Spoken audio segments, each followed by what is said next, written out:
There is absolutely no procedural lapse. Pakistan की माशी खुदमुख्तारी बेच रहे हैं, ये अगेंस्ट द कॉन्स्टिट्यूशन है। स्टेट बैंक का कंट्रोल IMF को दे रहे हैं। खुदा के लिए पाकिस्तान को ना बेचे, पाकिस्तान को सरेंडर ना करें। ये टेरिटोरियल ऑक्यूपेशन से भी ज्यादा बड़ा जुल्म है कि आप माशी तौर पे हमें गुलाम कर रहे हैं। जो कस्टोडियन ऑफ द हाउस है उसके कंधे पर आप बंदूक रखकर चलाना चाहते हैं कि ये स्पीकर को कंट्रोवर्शियल करते हैं। कल अगर आपके खिलाफ कोई तहरीक उठती है उसके जिम्मेदार ये होंगे।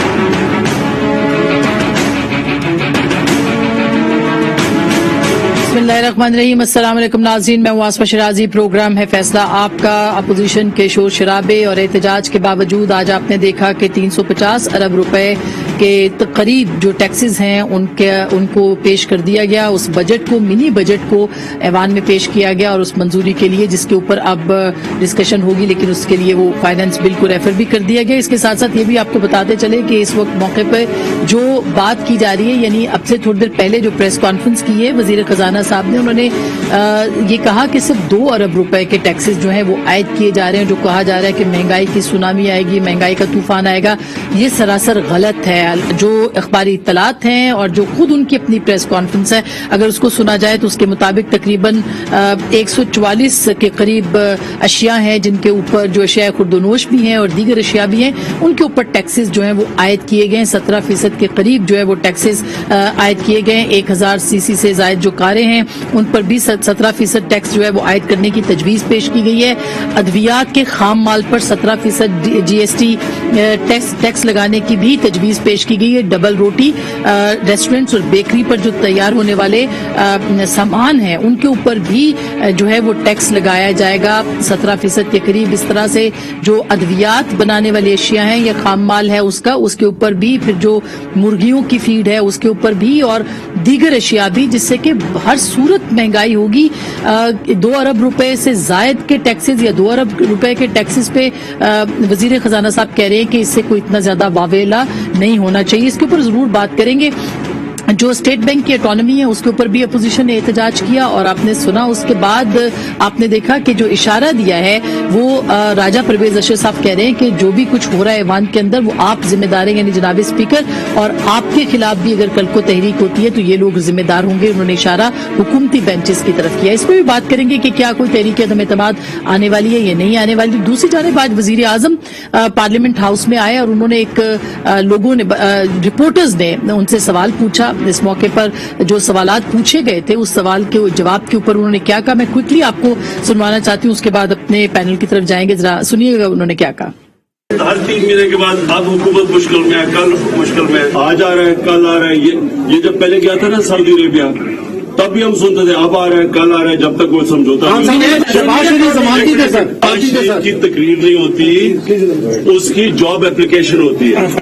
शहबाज शरीफ की तकरीर नहीं होती, जॉब एप्लीकेशन होती है। और ये भी प्राइम मिनिस्टर ने कहा कि समझौता होता है तो वो वतन वापस आते हैं, यानी मियां नवाज शरीफ की तरफ उन्होंने इशारा किया। और इसके साथ साथ जो अहम मामला है उन्होंने कहा हुकूमत मुश्किल में कतन नहीं है, हुकूमत मुतमईन है और किसी किस्म की कोई मुश्किलात नहीं है। इस इत्मीनान की वजह क्या है, इसके ऊपर भी बात करेंगे। हमारे साथ सबसे पहले मौजूद हैं शहबाज राना साहब जो कि रिपोर्टिंग करते हैं फाइनेंस की। उसके साथ साथ हमारे साथ मौजूद हैं सैयद नवीद कमर साहब, साबिक वफाकी वजीर खजाना भी रहे हैं। राना तनवीर हुसैन साहब जो कि इस वक्त जो है वो पब्लिक अकाउंट्स कमेटी के चेयरमैन भी हैं। फैजुल्लाह कमूका साहब जो कि फाइनेंस और रेवेन्यू की जो कायमा कमेटी है उसके चेयरमैन हैं और पाकिस्तान तहरीक इंसाफ से उनका ताल्लुक है। मैं क्विकली शहबाज आपकी तरफ आती हूँ। जो शौकत तरीन साहब ने आज स्टेटमेंट दिया, उन्होंने कहा सिर्फ 2 अरब रुपए के जो है वो टैक्सेस लगे हैं। मैं सुनवा देती हूँ उन्होंने क्या कहा अपने नाजरीन के लिए, और फिर मैं आपसे पूछना चाहती हूँ कि क्या वाकई सिर्फ 2 अरब रुपए के टैक्सेस हैं जिसपे हमें नहीं घबराना चाहिए। जरा सुनवाइएगा शौकत तरीन साहब क्या कह रहे हैं। वक्त जो बातें चल रही हैं उसमें कोई हकीकत नहीं है। 700 अरब रुपए का जो बिल था उसको हमने 343 बिलियन पे लेके आ गए। ये बेसिकली एग्जम्पशंस हैं। मशीनरी के ऊपर और उसके प्रोडक्ट्स 112, फार्मा के ऊपर 160 अरब, रेस्ट ऑफ द गुड्स की बात करें तो वो तकरीबन 71 अरब। बाकी फार्मा का 160 बिलियन है, मशीनरी का 112 अरब जो है वो रिफंडेबल है और एडजस्टेबल है। आप किसी और टैक्स के अगेंस्ट इसको एडजस्ट कर लें। 70 अरब रुपए के ऊपर लग्जरी आइटम्स हैं इसमें, इंपोर्टेड स्टेक्स हैं, फिश है, सामन लोग मंगवा रहे हैं, हाई एंड बेकरी आइटम्स आ रही हैं, ब्रांडेड चीज आ रही है, इंपोर्टेड सॉसेजेस आ रहे हैं, इंपोर्टेड बाइसिकल्स हैं। कॉमन मैन के ऊपर 2 अरब रुपए के जो टैक्सेस की एग्जेम्पशन निकाल रहे हैं, सिर्फ 2, सो खोदा पहाड़ निकला चूहा। पाकिस्तान के मुमताज रिपोर्टर इस वक्त हमारे साथ मौजूद है, जिन्होंने आज ये तमाम अशिया 144 की जो लिस्ट है वो आज अखबार में छापी है, एक्सप्रेस ट्रिब्यून के। जनाब शहबाज राना साहब हमारे साथ मौजूद है। शहबाज, आप सुन रहे थे वजीर खजाना ये कह रहे हैं कि सिर्फ 2 अरब रुपए के टैक्सेस हैं, इसमें घबराने की जरूरत नहीं है, और सारे ऐसे लगता है कि अशराफिया के ऊपर सिर्फ उन्होंने टैक्सेस लगाए हैं, आम आवाम पे उसका कोई असर नहीं होगा, ऐसा ही है? मैं मुस्कुरा भी रहा था और मेरा दिल भी रो रहा था। मैं सच में कि ये अगर इनकी बड़ी मेहरबानी है, इन्होंने ये मान लिया कि 2 अरब रुपए के टैक्स लगे हैं गरीब के ऊपर। ये तो कह सकते थे कि हमने 343 अरब रुपए की हमने रिलीफ दे दी है। आज का जो फाइनेंस बिल पेश हुआ है, इसमें फ्रैंकली स्पीकिंग मुझे एज अ रिपोर्टर ये कमेंट करना तो नहीं चाहिए, लेकिन मैंने जब मैं क्लॉज बाय क्लॉज इसके गो थ्रू हो रहे हैं, तो वो जीएसटी की वो सारी चीजें जो आपने छापी हुई हैं वही है। इसमें एक नहीं 2 पाकिस्तान की मुझे एक बड़ी क्लियर रिफ्लेक्शन नजर आ रही है। 343 अरब रुपए की जीएसटी की जो टैक्सों की छूट है वो वापस ली गई है, लेकिन पाकिस्तान के अमीर तरीन लोग जिनके रियल एस्टेट इन्वेस्टमेंट ट्रस्ट है, रीट के जरिए अगर उनको कोई प्रॉफिट होगा, उनको आमदन होगी, उसके ऊपर जो 15% इनकम टैक्स था उसको इसी बिल के जरिए आज खत्म किया गया है। अच्छा, यानी कि ये जो रियल एस्टेट का बिजनेस करने वाले लोग हैं उन पे 15% था टैक्स, उसको खत्म करके डबल रोटी और नान जो है वो महंगा किया गया है। ये रियल एस्टेट ऐसा नहीं, जो रियल एस्टेट इन्वेस्टमेंट ट्रस्ट एक मखसूस वो कंपनी बना के उसकी वर्डिंग है, ये पेज नंबर 19 है। आपके पास ये पैनल बैठा हुआ, ये खुद भी देख सकते हैं, सारे माशा पार्लियामेंटेरियंस हैं कि 0% in case of dividend received by a REIT scheme from special purpose vehicle. ये उसका जो टैक्स रेट है उन्होंने 0% कर दिया है, और जो अदर देन रीट होगा उसके ऊपर 35% कर दिया है। तो मैं सिर्फ आपको ये एक मिसाल दे रहा हूँ कि ये ऐसा बजट है, तो ये कुछ भी कह सकते हैं, ये कर कुछ रहे हैं और कहते कुछ है, करते कुछ है। अगर इस बजट के में मोटा सा अगर हम इसका जायजा ले लें, तो हर वो इम्पोर्टेंट एसेंशियल जो प्रोडक्ट है उसके ऊपर जीएसटी है वो अब हिट होगा। माचिस की आपको जो डिब्बियां लेते हैं उसके ऊपर भी 17% जीएसटी कर दिया है। इसी तरह अब अगर बाईसाइकिल अगर अमीर की सवारी है, तो मुझे नहीं पता ये कब से अमीर की सवारी होगी है। आमतौर पर पाकिस्तान में जो बाईसाइकिल है, ये हमारा जो लोअर मिडिल इनकम ग्रुप पर जो पुअर लोग हैं ज्यादातर वो इस्तेमाल करते हैं, तो अगर कोई किसी कोई हॉबी है साइकिलिंग की, बिल्कुल। तो पाकिस्तान के अंदर अब चूंकि मैन्युफैक्चरिंग होती नहीं है, पाकिस्तान में मैन्युफैक्चरिंग महंगी है, हर चीज बाहर से आ रही है, तो उसके ऊपर इन्होंने 17% बाईसाइकिल के ऊपर भी जीएसटी लगा दिया। फार्मास्यूटिकल्स का खुद वजीर साहब ने फरमा दिया कि हमने 17% लगाया है, और वो जो एस्टीमेट दे रहे हैं 160 अरब रुपए का दे रहे हैं। इसी तरह बाकी जो चीजें हैं, अच्छा, ये कह रहे हैं कि अद्वियात भी सस्ती हो जाएंगी, उल्टा उन्होंने कहा कि अद्वियात सस्ती होंगी। ये कैसे सस्ती होंगी अद्वियात, ये भी जरा बताइएगा। देखिए, उनका ये मानना है तरीन साहब का और चेयरमैन एफबीआर का, इस वक्त भी जो पैकेजिंग मटेरियल है उसका अद्वियात का, उसके ऊपर इनको 0 रेटिंग है, इनको टैक्स रिफंड मिलता है। तो उसके ऊपर जब ये 0 रेटिंग हो जाएगी, उसकी वजह से जो इनका रिफंड बनता है इनको वापस हो जाएगा, तो कॉस्ट से वो माइनस हो जाएगा। अभी तो इनको कह रहे हैं जी कि अब पैकेजिंग का कितना कंट्रीब्यूशन है कि जो 17% की जो हिट है वो उसको ऑब्जॉर्व कर लेगा, हमें नहीं पता। ये टेक्निकल चीज है कि इनपुट एडजस्टमेंट मिलने से, और फिर पाकिस्तान के अंदर अगर किसी को रिफंड मिलता है तो वो भी एक्सपोर्टर को, और एक्सपोर्टर्स के अंदर भी ज्यादा टेक्सटाइल वाले एक्सपोर्टर्स हैं उनको मिलता है। जो लोकल इंडस्ट्री है उनको रिफंड के बड़े शदीद मसाइल हैं। मेरा ख्याल है ये इतना आसान नहीं है हुकूमत के लिए। ठीक है, शौकत तरीन साहब की एज अ फाइनेंस मिनिस्टर एक मजबूरी थी, उन्होंने एक ब्रेव फेस पुट किया, उन्होंने कहा जी कि हमने 2 अरब के टैक्सेस लगाए हैं, डिटेल कितने टैक्स लगे हैं, किस अमाउंट किस साइड से कितना इनको रेवेन्यू जनरेट होगा, वो खबर छपी हुई है, हेडवाइज छपी हुई है। उसका मकसद यही था ताकि कैबिनेट के अप्रूवल से पहले ये चीज लोगों के सामने आ जाए कि कैबिनेट क्या अप्रूव करने जा रही है, कल को हमें ये ना कहे कि गरीब के ऊपर बोझ नहीं पड़ता। अच्छा, क्विकली, आम लोगों पे कोई फर्क नहीं पड़ेगा? आम आदमी पे जैसे हुकूमत कह रही है ये बहुत ज्यादा फर्क पड़ेगा, जो आपने गिनवाई है इससे तो बहुत ज्यादा फर्क पड़ेगा। देखिए, आम आदमी पे बिल्कुल फर्क पड़ेगा। आप हर तरह की जो चीज है, 1000 सीसी गाड़ी अगर मियां मंशा साहब लेते हैं या मलिक रियाज साहब लेते हैं तो फिर तो ठीक है, फिर तो आम आदमी के ऊपर फर्क नहीं पड़ेगा। अगर 1000 सीसी की गाड़ी मैं ले रहा हूँ या कोई और ले रहा है उसके ऊपर तो फर्क पड़ेगा। बच्चों का दूध महंगा हो गया, डायपर्स महंगे। सबसे बड़ी बात है कि इन्फेंट आपका जो बच्चों का दूध है वो महंगा हो गया। फिर उसके अलावा जो पाकिस्तान के अंदर जो ब्रांडेड आप खाते हैं, अब ब्रांड भी itself is not a crime. अगर आप अच्छी प्रोडक्ट खरीदने जाते हैं, आप एक आम सी बेकरी पे भी जाते हैं, तो अगर उसमें चीज है, मक्खन है, दही है, बाकी जो चीज इस तरह की है वो महंगी हो गई। जीएसटी था वो 17%। बिल्कुल, बहुत के ऊपर आपका जो है वो रोटी नान के ऊपर 17% जीएसटी है। रोटी और नान के ऊपर भी 17%। बहुत बहुत शुक्रिया शहबाज, आपने हमें वक्त दिया है। मैं नवीद कमर साहब आपके पास आना चाहती हूँ क्योंकि आप आज बहुत जज्बाती भी नजर आ रहे थे, हमने आपके शॉर्ट्स भी देखे, विजुअल्स भी देखे। ये जो सूरत हाल है, प्राइम मिनिस्टर कहते हैं कि कोई मुश्किल नहीं है हुकूमत के लिए, और 3 महीने के बाद कहते हैं कि मुश्किल होती है। हुकूमत बिल्कुल सही है, मुतमईन है और किसी किस्म की कोई मुश्किल नहीं है। मुश्किलात में किस तरह से इजाफा होगा सर? बिस्मिल्लाहिर्रहमानिर्रहीम में आसमा, ये बिल्कुल सही बात उन्होंने की है। मैं तो अग्री करता हूँ कि मुश्किल तो लोगों के लिए है जो इनके पाँव से रोंदे जा रहे हैं। इनको कोई परवाही नहीं है, इनके लिए कोई मुश्किल नहीं है। वज़ीर आज़म साहब बैठते हैं अपने बनीगाला में और उनको हर चीज मिल जाती है, रोटी खाना सब चीज आ जाती है, बिजली गैस भी उनकी कोई और देता है, तो क्या मुश्किल आ गई है? उनसे पूछे ना, आप यहाँ से निकलेंगे, घर जाएंगी, अपने घर पे लोगों से पूछें, उसके बाद अपने पड़ोस में देखें, अपने दोस्तों से पूछें कि क्या मुश्किल आ गई है। उनको ये भी नहीं लगता कि जो इस वक्त मुल्क में महंगाई है वो भी कोई बड़ा काम है। वो कहते घबराएं नहीं, सब ठीक है। तो सब ठीक है का क्या मतलब है कि मैं बैठा हूँ कुर्सी पे, बस मुझे क्या परवाह है? देखें, जो 2-3 चीजें आप ज़हन में जरूर रखें जी। पहली चीज तो ये कि जो IMF के साथ ये लोग कंसेशंस दे के आए हैं, वो सिर्फ वो नहीं है जो कि आज के फाइनेंस बिल में आपको नजर आ रहे हैं। उसमें आपकी पेट्रोलियम लेवी का एक बहुत बड़ा जो है बोझ वो लोगों के ऊपर पड़ने वाला है। वो अग्रीमेंट है ₹4 पर मंथ अप टू ₹30 जो है अगले 6 महीने इन्होंने बढ़ाना है। बिल्कुल, यानी पेट्रोल महंगा होना है। पेट्रोल महंगा होगा, ट्रांसपोर्ट महंगी होगी, ट्रांसपोर्ट महंगी होगी तो जो कमोडिटीज हैं, गुड्स हर शय वो महंगे होंगे। तो ये सारी चीज इसके ऊपर एड ऑन होगी। फिर जो इसमें जो ओवर ईयर्स कुछ सैक्रोसेंट एरियाज रखे गए थे कि भाई फूड आइटम्स पे आपने टैक्स नहीं लगाना, आपने दवाइयों पे नहीं लगाना, आपने कुछ जो एग्रीकल्चर इनपुट्स हैं उन पे नहीं लगाना।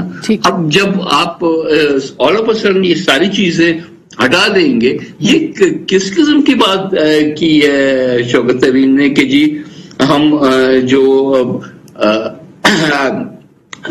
रॉ मटेरियल्स हैं जो कि दवाइयां बनाने के लिए या दवाइयों को बेचने के लिए इस्तेमाल होते हैं, उनके ऊपर टैक्स लगा रहा हूं, तो वो उसकी वजह से कोई फर्क नहीं पड़ेगा दवाइयों के प्राइसेस पे। ये मतलब एक कॉन्ट्रडिक्टरी बात कर रहे हैं ना। इसी तरह से अब आहिस्ता आहिस्ता क्रीपिंग, एक जो खुले तंदूर, उसको वैसे भी इनको मैनेज करना मुश्किल था कि वहां से जाके FBR वाला कहाँ पहुंचेगा और वहां जाके जो नान भाई बैठा है। लेकिन बाकी जितने भी हैं, जहां से भी आप लेंगे, अब रोटी लें आप, जो है वो शीरमाल लें, कोई और चीज लें, इवन अंडे भी सर, क्योंकि जो पोल्ट्री की फीड है वो भी महंगी हो गई है। जब खिलाया मुर्गियों को जाएगा महंगा, तो उनका अंडा भी बेचा महंगा ही जाएगा, उनका गोश्त भी महंगा ही बेचा जाएगा। एग्जैक्टली, जब आप कॉस्ट ऑफ प्रोडक्शन बढ़ा रहे हैं हर चीज की, और ये आम आदमी के, अब इसको क्लासिफाई इस तरह से करते हैं कि ये तो आम आदमी की चीज, सही बात है। आम आदमी की कौन सी चीज? न दवाई खाएगा, न वो रोटी खाएगा, ना वो जो है वो मुर्गी में भी कोई ऐसी चीज हो जिसमें से 2 अरब, ये मैंने देखना है कि 2 अरब आम आदमी का वो कहाँ पे है, कौन से वाले को ये ऐसा ही है सर। अच्छा, मैं बिल्कुल सारा का सारा आखिर में बोझ जो है वो आम आदमी पे होगा। राना साहब, आपको क्या लगता है सर, अब ये हुकूमत वो कह रहे हैं मुश्किल में भी नहीं है, और जाहिर है मुश्किल में नहीं है। शहबाज साहब आज नहीं थे, बिलावल साहब नहीं थे, उनका ना होना भी जो है हुकूमत को आसानियां उनके लिए पैदा कर सकता है। एक सिग्निफिकेंस होती है जब आपके लीडर्स जो है वो आते हैं हॉल के अंदर, हाउस के अंदर। प्राइम मिनिस्टर तो नहीं आते हैं ज्यादा, लेकिन आपको लगता है कि हुकूमत को अपोजिशन भी कोई मुश्किल में डाल सकती है, क्योंकि अवाम को बहरहाल अपोजिशन की तरफ देखना है। लग ऐसा नहीं रहा सर?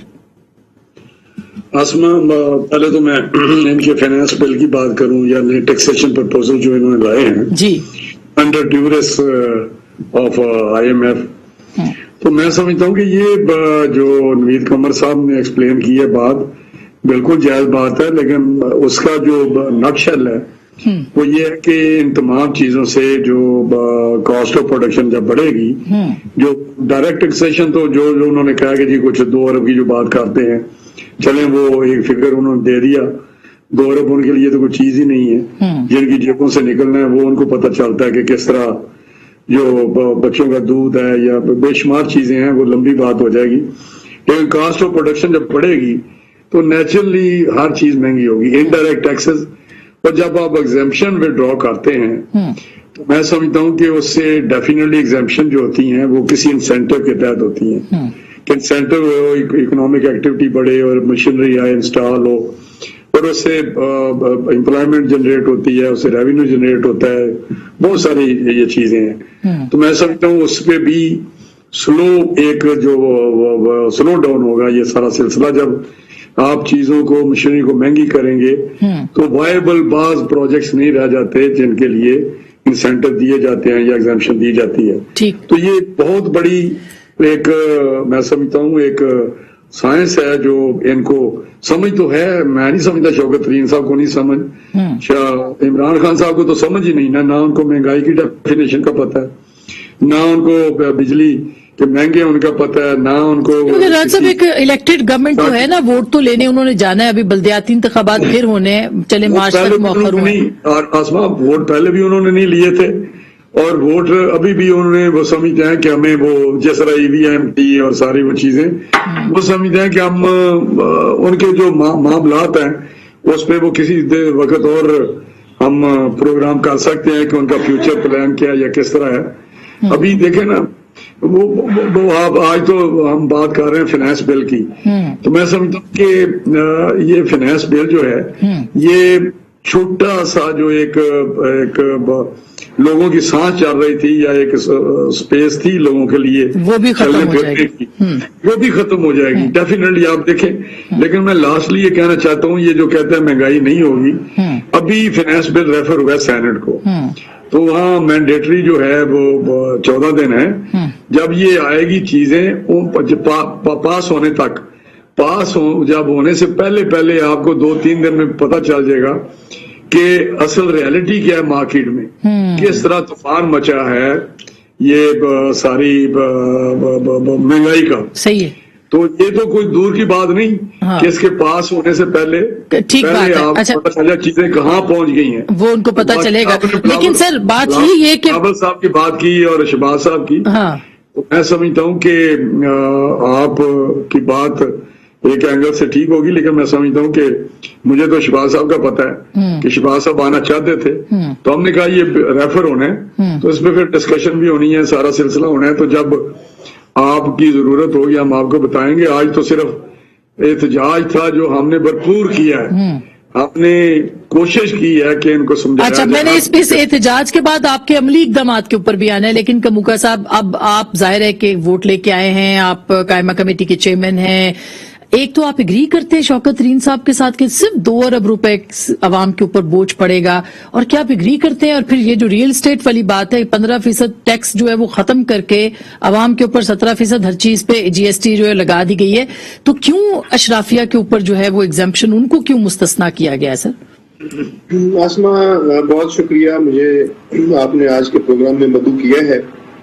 मैंने बड़ा थोरली, जैसे राना शहबाज साहब ने इसको देखा है, मैंने भी बड़ा थोरली इसको स्टडी किया है जी। तो सबसे पहली बेसिक चीज जो है, अब आपने मुझे टाइम देना है, आपने कोई तकरीबन आपको मिला के बाकी जो 3 स्पीकर्स चारों को मिला लें तो आप चारों ने तकरीबन 20 मिनट लिए हैं, तो कम से कम गवर्नमेंट का मौक़िफ़ देने के जी आप ये 20 मिनट तो नहीं जाए जा सकते, लेकिन आप अपना मौक़िफ़ जरूर बयान करें। जी जी जी जी जी तो बेसिकली मैं आपको बता दूं कि ये 343 बिलियन का ये जो इस वक्त टैक्स जो पहले जो ٹیکس چھوٹ تھی وہ ختم کی گئی ہے. تو اس میں سے جو ہے وہ 70 بلین کے قریب جو ہے وہ جو لگژری آئٹمز ہیں ان کے اوپر، اور 2 بلین کا میں بالکل صحیح مانتا ہوں وزیر خزانہ نے جو کہا ہے، بالکل ایگزیکٹ وہی چیز ہے. بیسک جو پرپز ہے اس کا وہ ہے ڈاکومنٹیشن آف دا اکانومی کی ڈاکومنٹیشن کرنا مقصد ہے. میں اب سب سے پہلے تو فوڈ آئٹمز کی بات کر لیتا ہوں. جی. جو رائس ہے، ویٹ ہے، میزلین ہے، local supply of other grains جتنی بھی ہیں ان کے اوپر کسی قسم کا یہ بالکل ایگزمپشن ہے، ان کے اوپر کوئی ٹیکس نہیں ہے. ٹھیک. لوکل سپلائی آف جو فروٹس اینڈ ویجیٹیبلس بالکل ایگزمپٹ ہے. ایون جو افغانستان سے امپورٹڈ ہیں ڈرائی فروٹس ویجیٹیبلس اور فروٹس ہیں وہ بھی ایگزمپٹ ہیں. Beef, mutton, poultry, fish, eggs کی بات کی، یہ میں آپ کو گارنٹی کے ساتھ کہہ رہا ہوں کہ یہ ساری چیزیں ایگزمپٹ ہیں. Sugar cane and beet sugar جو ہے یہ بھی ایگزمپٹ ہے. اور zero rating on milk and fat filled milk is retained. ٹھیک ہے جی، یہ ساری ایگزمپشنز ہیں. اب یہ ہو گیا فوڈ کے حوالے سے. ٹھیک ہے جی. اچھا، میں 1 سیکنڈ آپ کو یہاں پہ روکوں گی سر، چونکہ فوڈ پہ آپ نے مکمل کی ہے گفتگو، تو میں اس کے اوپر آپ کو یوں روکوں گی کہ جب آپ نے 4 روپے ہر مہینے پیٹرول مہنگا کرنا ہے، ایک تو وہاں سے مہنگائی ہونی ہے، دوسرا یہ جو ایگزامپشن آپ کہہ رہے ہیں سر، ایگزامپشن ختم کی ہے آپ نے. آپ نے پیٹرول کی بات کر لی، میں اس طرف بھی آتا ہوں. ہاں نہیں، اور آپ نے ایگزمپشن اس پہ ختم کی ہے سر. 17% یہ جو آپ جو چیزیں را مٹیریلز ہیں، جب آپ اس کو بڑھائیں گے اس کا اثر تو پڑے گا نا. اگر ہر چیز کے اوپر مثلاً آپ اگر فیڈ بڑھا رہے ہیں پولٹری کی، یعنی جو مرغی نے کھانا ہے وہ مہنگا ہو گیا تو گوشت بھی مہنگا ہوگا سر. اس کی ٹرانسپورٹیشن مہنگی ہوئی تو پھر اس کا اثر بھی پڑے گا. تو انڈائریکٹلی بہت سی چیزیں ہوئی ہیں. اب میری بات سن لیں نا جی. یہ ابھی تو ہم بات کر رہے ہیں، ابھی لاسٹ جو گورنمنٹ نے اسٹیپ لیا ہے پیٹرولیم پروڈکٹس کے حوالے سے، وہ مجھے بتا دیں کیا لیا ہے.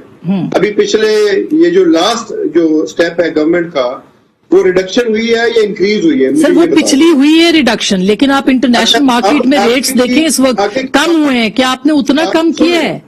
اچھا، دوسری بات یہ ہے ابھی پیٹرول مہنگا ہونے کی آپ بھی بات کر رہی ہیں. میرے بڑے آنریبل سینئر آج بڑے نوید قمر بھائی جو ہیں وہ بڑے آج فارم میں نظر آئے مجھے، اور اس طرح تو سوکنے بھی تانے نہیں دیتی جیسے یہ وزیر خزانہ کو جا کے تانے دے رہے تھے.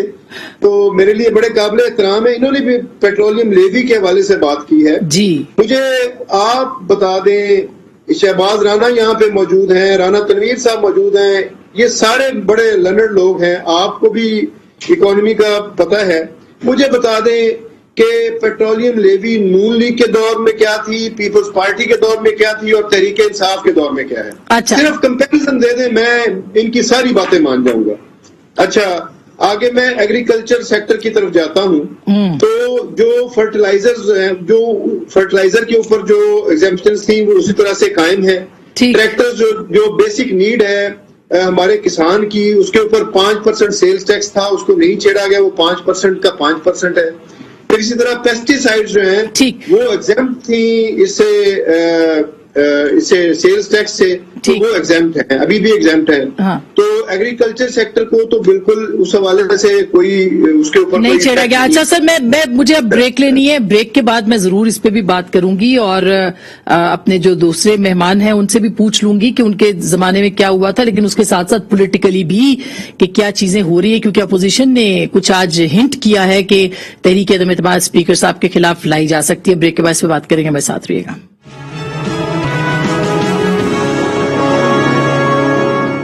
ویلکم بیک ناظرین، ایک دفعہ پھر آپ کو خوش آمدید کہتے ہیں. بریک سے پہلے فیض اللہ کموکر صاحب یہ کہہ رہے تھے کہ یہ ایک انٹرنیشنل رجحان ہے جس کی وجہ سے یہ سب مہنگائی ہے. نوید قمر صاحب، کمپیریزن کی بھی بات ہو رہی تھی، اور اس کے ساتھ ساتھ میں چاہوں گی اس کو تھوڑا وائنڈ اپ کر لیں، اس ایشو کو، انفلیشن کو اور باقی چیزوں کے اس کے اثر اس کے کیا پڑے گا، اپوزیشن کیسے اس کو کیش کرا سکتی ہے اس ساری صورتحال کو جس میں حکومت اب مشکل میں. وہ کہتے نہیں ہے ویسے. دیکھیں میرے بھائی، یہ ساری چیزیں بھول جاتے ہیں، ہسٹری ری انوینٹ ہوتی ہے نا. یہ آج کل یہ ٹاک شوز وغیرہ آ گئے تو اب نئے نئے سچویشنز جو ہیں آپ کے سامنے آتے ہیں. جب میں فائنانس منسٹر 2008 میں بنا، इंटरनेशनल ऑयल प्राइस क्या थी, मैं अपना एग्जांपल दे रहा हूं, किसी और का भी सुनी बात तो नहीं करा, $140 बैरल था ना, आज कितना है?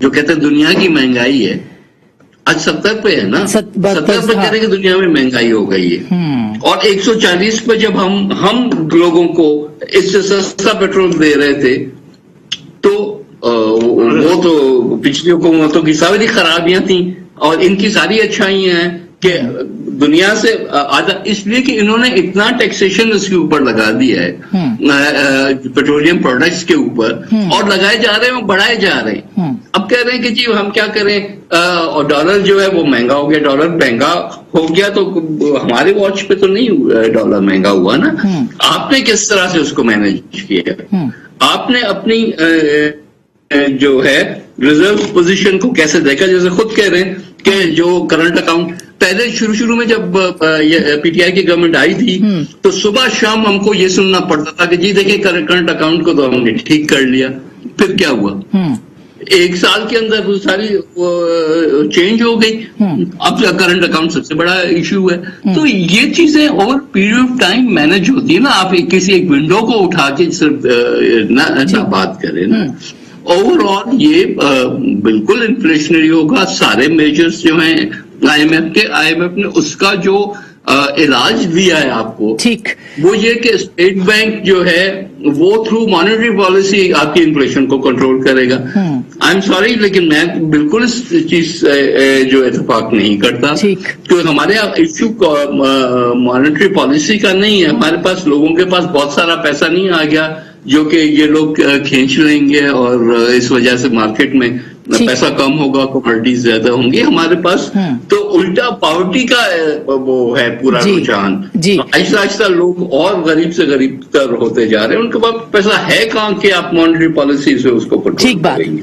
ठीक, अच्छा राणा साहब, अब यही बात जो कि जाहिर है कि आपके दौर में कितना पेट्रोल था और आपने कितना दिया, मुख्तसर ये कि आगे बढ़ना चाहती हूँ इस बात से कि क्या आपको लगता है कि अपोजिशन जिससे अवाम को तवक्कुआत हैं वो कुछ परफॉर्म कर सकती है? क्योंकि हम सोच रहे थे कि नंबर्स की बात हो रही थी, ये मुस्तरद हो जाएगा, मंजूर नहीं होने देंगे वगैरह वगैरह, कैसे करेंगे सर ये?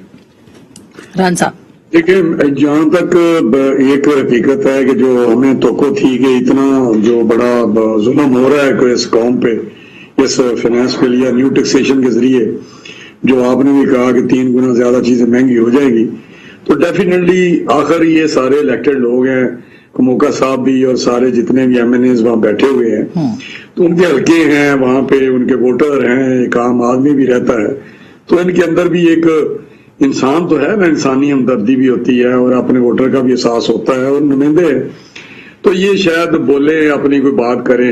जिस तरह शहबाज साहब ने भी कहा कि अब इम्तहान है इनके उस सोच का, उस ज़मीर का या उसके फराइज का जो इनको इनके लोगों ने दिए हुए हैं कि भाई आप हमारे नुमाइंदे हैं, हमारे हकूक की हिफाजत करें। तो एक तो वो था, दूसरा ये इनके अंदर अपनी इतनी रिजेंटमेंट है क्योंकि ये पार्टी तो है नहीं, मुख्तलिफ किस्म के लोग हैं जो इस वक्त अपनी गवर्नेंस से, तो अभी तक तो राणा साहब वो साथ खड़े हैं अपनी हुकूमत के, बेशक आपकी ख्वाहिश जरूर हो सकती है, खबर नहीं बनी अभी तक। मैं उस पे आने लगा ना कि उनकी गवर्नेंस से, उनकी इकोनॉमिक पॉलिसी से खुश नहीं है इनके एमएनएस, और वो सोचते हैं कि हमारा फ्यूचर जो है वो बिल्कुल, जो पॉलिटिकल फ्यूचर है इलेक्शनों का, वो बिल्कुल एट स्टेक है, और हम जाएंगे हल्के में तो शायद हमें लोग बिल्कुल पजीराई ना मिले और हमें वहां पे रिजेंटमेंट मिले लोगों से, आम आदमी से। तो ये हमें एक थी, लेकिन जब आपने देखा कि बातें सुनते हैं हमें पता चल जाता है कि कोई ऐसे पीछे कोई इनको खुफिया हाथ भी सपोर्ट कर रहे हैं, तो हमें उम्मीद थी कि शायद वो आप समझे कि भाई नहीं करना चाहिए, अपने पाँव पे खड़े हों, ये अब जवान हो गए हैं, बड़ा इनको पाला पोसा है, तो अब ये अपने पाँव पे खड़े होंगे। अच्छा, अभी तो आपने देखा कि उसी तरह ये बच्चों की तरह खिलौना मांगते हैं और वो खिलौना दे देते हैं इनको। तो अभी आपने लाइज का देखा कि पहले तो एक दिन कहते थे कि हमने बिल्कुल ये बड़ा जुल्म है, हम इसको नहीं दिया, उनको टेलीफोन कॉलें आई हैं सर, نہیں ٹیلی فون کالیں آئی ہیں تو یہاں اتنے لوگ اکٹھے ہو گئے ہیں نا. باقی تو آپ کو جس طرح پتا ہے کہ پچھلے دنوں یہ 4 دن سے تو یہ نہیں کر سکے تھے کورم پورا, اور لوگ بیٹھے 15-20 بندے اٹھ کے چلے جاتے تھے جب کاؤنٹنگ ہوتی تھی. تو یہ میں سمجھتا ہوں کہ 2-4 دن لگ کے جو بھی ہوا ہے, اور الائز نے کہا کہ جی ہم سپورٹ کریں گے. آپ نے دیکھا کل ٹی وی پہ چل رہا تھا, تو وہ ایک اینگل ہے جیسے ابھی ان کو میرا خیال ہے لیز آف لائف مل رہی ہے, لیکن انشاءاللہ گورنمنٹ اپوزیشن پرفارم کر رہی ہے, کرے گی اور اپنا رول ادا کرے گی. جس طرح آج آپ نے دیکھا کہ ہم نے بالکل احتجاج کی ہے, ٹھیک ہے, ہم سمجھتے ہیں تاکہ یہ چیزیں سم آ جائیں. کموکا صاحب ابھی تو یہ پھر آپ کے لیے اچھی خبر یہ ہے کہ صرف احتجاج ہوگا, کالیاں پٹیاں باندھ کے, اس کے علاوہ کچھ ہونا. آپ مجھے بتائیں کہ ہم وہاں پہ بتا ہی سکتے ہیں نا کہ آپ ٹھیک بات ہے آپ کی. پھر وہ کہتے ہیں کموکا صاحب ٹیلی فون کالیں بھی ابھی تک آ رہی ہے نا, تو ہاتھ نہیں اٹھا ابھی تک. ٹھیک ہے جی. ٹیلی فون کالز والے جو لوگ ہیں وہ آپ کو بھی پتا ہے یہی ہیں, اور 30 سال 40 سال انہوں نے ٹیلی فون کالز کے ذریعے ہی گزارے ہیں. تو اب تھوڑا صبر کر لیں, اگر وہ ان کو لفٹ نہیں کرا رہے ہیں, یہ وہ نوکری کی درخواست لے کے جاتے ہیں تو ان کی ایکسیپٹنس نہیں ہو رہی اس درخواست کی, تو اب اس میں ہمارا کیا قصور ہے. یہ کہتے ہیں ووٹ لے کے نہیں ہے, تو میں تو اپنے حلقے میں الیکشن لڑا ہوں نا, تو میں حلفاً کہتا ہوں کہ مجھے کسی قسم کی کسی حوالے سے کوئی سپورٹ نہیں تھی, ٹھیک ہے, اور میں نے اپنے ووٹوں سے اپنا الیکشن جیتا ہے, ٹھیک ہے. اور جیسے رانا صاحب فرما رہے ہیں, عادت ان کو ہے نا کہ کہیں سے ووٹ ڈل جائے اور اکثریت مل جائے, تو یہ ہمیشہ کہیں نہ کہیں کوئی آسرا کو ڈھونڈنے کی کوشش کرتے رہتے ہیں. میرے بزرگ ہیں, میں ان کی بہت رسپیکٹ کرتا ہوں. ہڈن ہینڈز جو ہیں وہ ہمیشہ یہ اس کے متمنی رہے ہیں, اور یہی کہتے ہیں. ابھی رانا ثناء اللہ صاحب فرما رہے تھے کہ جی اگر یہ ملاقاتیں کرتے ہیں اور ہم نے ملاقاتیں کر لی تو اس میں کیا حرج ہے, ہمارے ملنے میں بھی کوئی حرج نہیں ہے. عظمہ بات یہ ہے کہ دیکھیں tax to G D P ratio Pakistan کی جو ہے اس وقت دنیا میں سب سے کم ہے, ٹھیک ہے. نہ انہوں نے اس کے اوپر کوئی کام کیا, نہ نون لیگ نے اس کے اوپر, پیپلز پارٹی نے اس کے اوپر کوئی کام کیا. کتنی بھی گورنمنٹس رہی, اب آئی ایم ایف کی بات ہمارے حوالے سے تو کرتے ہیں, اپنے گریبان میں کوئی نہیں جانتا. 9 دفعہ پیپلز پارٹی گئی, 4 دفعہ نون لیگ گئی. پھر کووڈ کو ہم نے کانفرنٹ کیا ہے. ان دونوں گورنمنٹس کے دور میں ایسا کوئی معاملہ نہیں رہا, اس کے باوجود ہم گروتھ دکھا رہے ہیں. سیلاب وغیرہ آتے رہے ہیں, مطلب سیلاب تو پیپلز پارٹی کے دور میں دہشت گردی بہت تھی نا سر. 5800 ارب کا ٹارگٹ دیا ٹیکس کلیکشن کا, 6000 ارب ہم آلریڈی انشاءاللہ تعالیٰ کرنے جا رہے ہیں. تو یہ دیکھیے جو بھی یہ سٹیپس لیے گئے ہیں, میں آپ کو بالکل واضح لفظوں میں کہنا چاہتا ہوں, یہ سٹیپس لیے گئے ہیں بیس براڈننگ کے لیے اور ڈاکومنٹیشن آف دا اکانومی کے لیے, ٹھیک بات, تاکہ لوگ یہ کڑوا گھونٹ پی ٹی آئی کو ہی بھرنا پڑے گا میرا خیال ہے. جو آپ کہہ رہے ہیں ڈاکومنٹیشن کا یہ تو ہے, لیکن اس کا نتیجہ کیا نکلے گا کموکا صاحب, یہ بڑا ایک اہم سوال ہے نا. دیکھیں آسما, اب اگر تو آپ نے اس ملک کو بچانا ہے, اس قوم کو آگے لے کے جانا ہے, تو اس کا ایک ہی ذریعہ ہے, کہیں اور سے کوئی آسمان سے کوئی منو سلوا تو نازل ہونا نہیں ہے. جیسے ہمارے اعمال, جیسے ہمارے کام ہیں, جیسے یہ مثلا لیڈرز جو ہیں وہ باہر بیٹھے ہیں اور باہر بیٹھ کے وہ ڈکٹیٹ کر رہے ہیں کہ جی ایسے کر دے ویسے کر دے. جب ویزا کینسل ہو جائے تو کہتے ہیں جی عوام کی ہمدردی کے لیے پاکستان واپس آ رہے ہیں, جب پھر کہیں سے کوئی آسرا ہو جاتا ہے تو بیماری ہو جاتی ہے. اچھا چلے, اب میں اس پہ میں سر بریک لینی ہے, بالکل میں بریک کے بعد اس پہ ضرور پوچھوں گی کہ اب کیا واقعی جیسے خان صاحب نے کہا سمجھوتا ہوتا ہے تو آتے ہیں, تو یہ پیپلز پارٹی یا نون لیگ کوئی ڈیل شیل کر رہے ہیں, اور اگر ڈیل شیل کر رہے ہیں تو کامیاب کیوں نہیں ہو رہی. بریک کے بعد اس پہ بات کریں گے, ہمارے ساتھ رہے گا.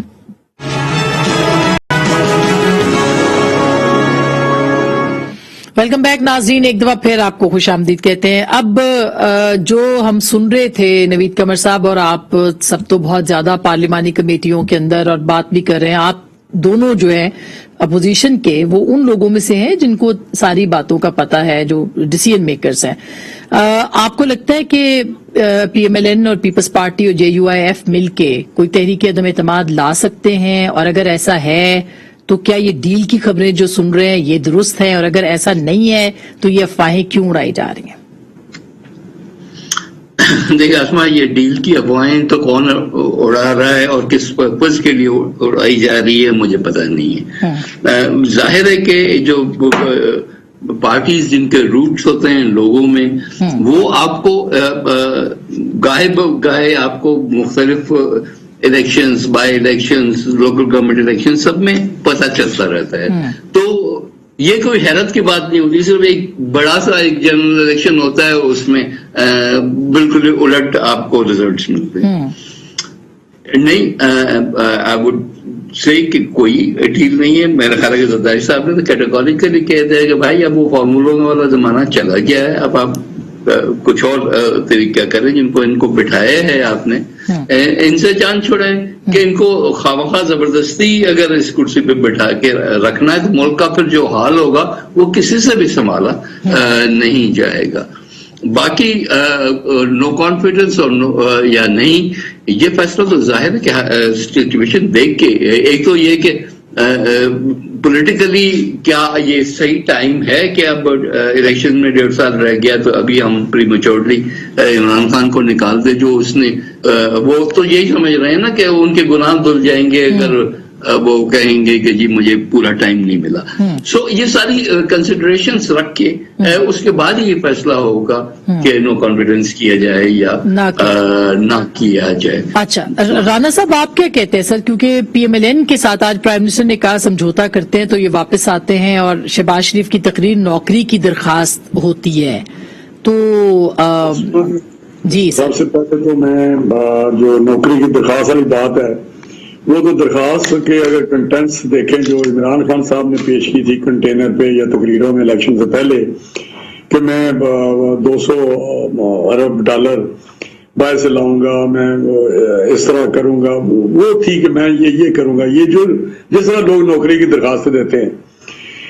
शहबाज साहब का तो एक बड़ा सीधा साधा, उनकी तो एक खुली किताब की तरह 3 दफा उनको कहा गया प्राइम मिनिस्टर बन जाए, लेकिन ही डिक्लाइन एंड रिफ्यूज।